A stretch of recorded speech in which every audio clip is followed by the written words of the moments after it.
वैसे तो भारत खुद एक रहस्यों का एक घर है जहाँ कई सारे चमत्कार हुए, लेकिन दोस्तों क्या हुआ जब 400 साल बाद हनुमानगढ़ी मंदिर का तहखाना खोला गया और जब उस तहखाने के अंदर की चीजों को एक एक करके बाहर निकाला तो वहाँ खड़े सभी लोगों के रोंगटे खड़े हो गए।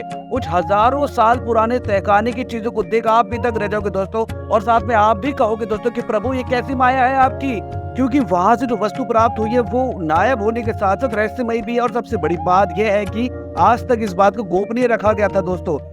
इसका विवाद है क्या और सरकारों ने इसको क्यों गोपनीय बनाया और क्यों इतिहास के पन्नों में ये छुपी रही हमेशा, इस वीडियो में जानेंगे। आपका स्वागत है धार्मिक टीवी पे दोस्तों। अगर आप नए हैं तो please subscribe the channel, bell icon दबाना मत भूलना दोस्तों, और वीडियो को लाइक करके कमेंट बॉक्स में जय श्री राम जय बजरंगबली लिख के दोस्तों शुरू करते हैं, क्योंकि आप बजरंगबली का नाम लिखेंगे, बजरंगबली का नाम जपेंगे दोस्तों, शनि भगवान की कृपा भी आप पर बनी रहेगी और स्वयं नारायण भगवान की कृपा आप पे बनी रहेगी। चलिए दोस्तों शुरू करते हैं।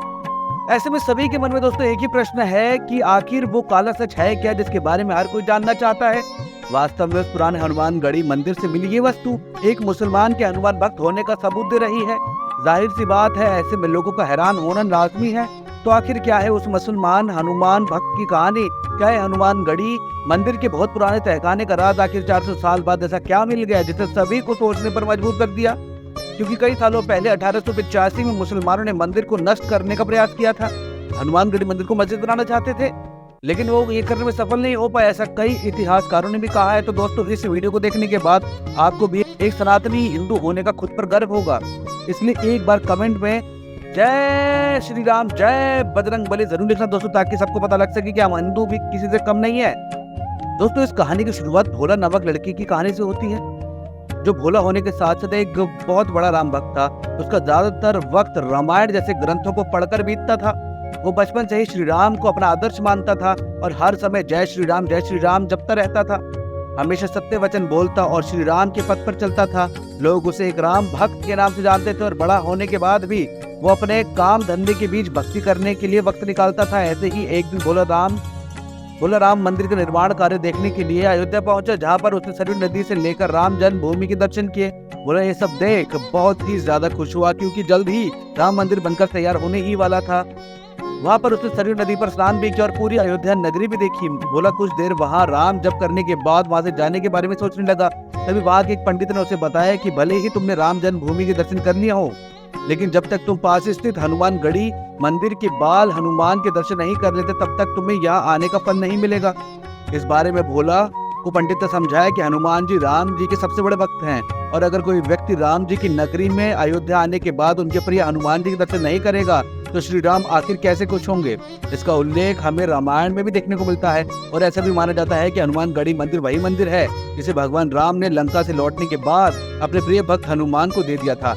ऐसी मान्यता है कि पवन पुत्र हनुमान जी यहाँ रहते हैं, कोतवाल के रूप में अयोध्या की रक्षा करते हैं। इसलिए कहा जाता है कि हनुमानगढ़ी के बाल हनुमान के दर्शन किए बगैर अयोध्या के श्री राम जी के दर्शन अधूरे हैं दोस्तों। इसलिए पंडित जी की बात मानकर भोला अगले ही दिन हनुमानगढ़ी के लिए निकल पड़ा, जो अयोध्या के राजद्वार के सामने उच्च टीले पर 76 सीढ़ियों के ऊपर बना हुआ था। भोला सभी सीढ़ियों को चढ़कर ऊपर पहुंच गया।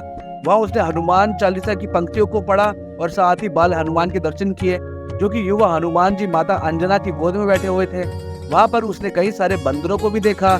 उन सभी बंदरों को भोला ने प्रणाम भी किया। उसको लगा क्या पता इन बंदरों में से ही कोई एक हनुमान जी के रूप में बैठे हों और वो अयोध्या की रक्षा कर रहे हो। कुछ देर बाद उसने मंदिर पर लगे हनुमान निशान ध्वज को भी देखा, जो करीब 4 मीटर चौड़ा और 8 मीटर लंबा था। उसके बाद भोला ने मंदिर की परिक्रमा की, फिर वही मंदिर के आसपास टहलने लगा। तभी उसकी एक नजर बड़े और पुराने दरवाजे पर पड़ी, जो देखने में ऐसा लग रहा था कि मानो कई 100 सालों पुराना हो। भोला पहले तो उसे देखने लगा, फिर उस दरवाजे को उसने मंदिर का एक हिस्सा समझा, उसे खोल दिया और उसके अंदर चला गया। अंदर जाकर उसने जो देखा वो वाकई में हैरान करने वाला था दोस्तों। भोला ने उसकी कभी कल्पना नहीं की थी कि उसे ऐसी भी कोई चीज देखने को मिलेगी, क्योंकि वास्तव में कोई कमरा साधारण कमरा नहीं था, क्योंकि असल में वो 400 साल पुराना हनुमानगढ़ी का तहखाना था। लेकिन भोला को यहाँ पर ज्यादा कुछ नहीं मिला, क्योंकि वहां पर ज्यादातर पुरानी ही चीजें पड़ी थी। तभी भोले की नजर एक ताम्र पत्र जैसी वस्तु पर पड़ी। उस ताम्र पत्र पर छोटे छोटे अक्षरों में कुछ लिखा हुआ था, जो साफ साफ नहीं दिख रहे थे, इसलिए भोले को भी वो समझ में नहीं आए। लेकिन तभी उस वक्त बाहर कुछ लोगों को वो दरवाजा खुला दिख गया और मंदिर के कार्यकर्ता उस तहखाने के अंदर घुस गए और भोले को पकड़कर बाहर निकाल दिया। भोले ने उस ताम्र पत्र को अंदर एक जगह पर छुपा दिया, लेकिन बाहर आकर भी भोला उसी ताम्र पत्र के बारे में बार बार सोचने लगा। कि आखिर उस पर ऐसा क्या लिखा हुआ था। समय बीतने के साथ साथ भोले के मन की जिज्ञासा उस ताम्र पत्र के बारे में और ज्यादा बढ़ती जा रही थी। उसे इतना चिंतित देख वहां पर खड़ा एक पुजारी उसके पास आया और उसकी समस्या के बारे में उससे पूछने लगा। तब भोले ने अपने साथ घटी पूरी इस समस्या को बताया। उसके बाद पुजारी ने जो कुछ बताया उसको सुनकर आप भी यकीन नहीं कर पाएंगे। दरअसल जब भारत पर मुसलमान राजाओं का राज था उस समय पे एक सम्राट था जो कि हनुमानगढ़ी के बाद हनुमान जी का भक्त था। वास्तव में सम्राट के बेटे को एक गंभीर बीमारी थी जो किसी भी उपचार से ठीक नहीं हो पा रही थी। लेकिन जब उसे हनुमानगढ़ी के हनुमान जी की शक्तियों के बारे में पता चला तो वो हनुमान जी के दर पर अपनी आस्था लेकर पहुंच गया और तो और हनुमान जी ने उसके बच्चे को ठीक भी कर दिया। इसी घटना के बाद सम्राट के हनुमान जी के प्रति आस्था कई गुना और बढ़ गई थी। उसने न सिर्फ मंदिर में दान दिया बल्कि मंदिर का जीर्णोद्धार भी करवाया और उसी सम्राट ने वहां पर उस ताम्र पत्र को लिखवाया था। उसने लिखाया कि आने वाले समय में भी इस मंदिर से किसी प्रकार का टैक्स ना लिया जाए। इस कहानी को सुनकर भोला दंग रह गया कि आखिर एक मुस्लिम सम्राट हनुमान जी का भक्त और वो भी इतना बड़ा भक्त कैसे हो सकता है। लेकिन कहते हैं ना दोस्तों, हनुमान जी इस समय कलयुग में भी जीवित हैं, इसलिए वे मुस्लिम हो या हिंदू हर किसी की पुकार सुनते हैं, क्योंकि भक्त तो भक्त होता है दोस्तों। इसके बाद पुजारी ने भोले को आगे बताया कि एक समय पर कई मुस्लिम आक्रमणकर्ताओं ने इस मंदिर पर हमला कर दिया था और इसे तोड़कर मंदिर की जगह मस्जिद बनाना चाहते थे। तब उस समय यहाँ के साधुओं ने उनसे लड़कर मंदिरों की सुरक्षा की, इसलिए हनुमानगढ़ी मंदिर का विजय ध्वज उसी विजय का संकेत देता है। इसीलिए आज भी एक विशेष पवित्र घड़ी में उस विजय ध्वज को बाहर निकाला जाता है। इतना सब कुछ सुनकर भोला आश्चर्यचकित रह गया, क्योंकि वह आज तक उसने कोई भी रहस्यमय बात को नहीं सुना था दोस्तों। तो हम आपसे जानना चाहते हैं कि आप इस रहस्य को पहले से जानते थे? अगर नहीं तो कमेंट बॉक्स में बताना और कमेंट में जय श्री राम जय बजरंगबली लिखना मत भूलना दोस्तों।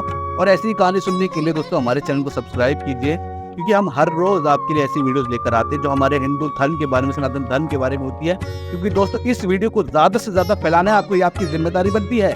हमारे भगवानों के बारे में वीडियोस को, हमारे भगवानों के बारे में जो भी कहानियां हैं जो कि इतिहास के पन्नों में कहीं छुप गई हैं, उन सारी कहानियों को हम निकाल के लिए आपके लिए ला रहे हैं। और इन कहानियों को हर व्हाट्सएप ग्रुप तक, हर फेसबुक चैनल तक, इंस्टाग्राम पे, ट्विटर पे, यूट्यूब पे, हर जगह फैलाने की जिम्मेदारी आपकी है दोस्तों। इस वीडियो पे एम करते कम से कम 1 लाख व्यूज नहीं हुए तो मान लेंगे कि हमारे हिंदू भाइयों ने इस मंदिर की कहानी आगे शेयर नहीं की दोस्तों। फिर मिलेंगे एक और नई वीडियो में, तब तक के लिए धन्यवाद। जय हिंद दोस्तों, जय श्री राम।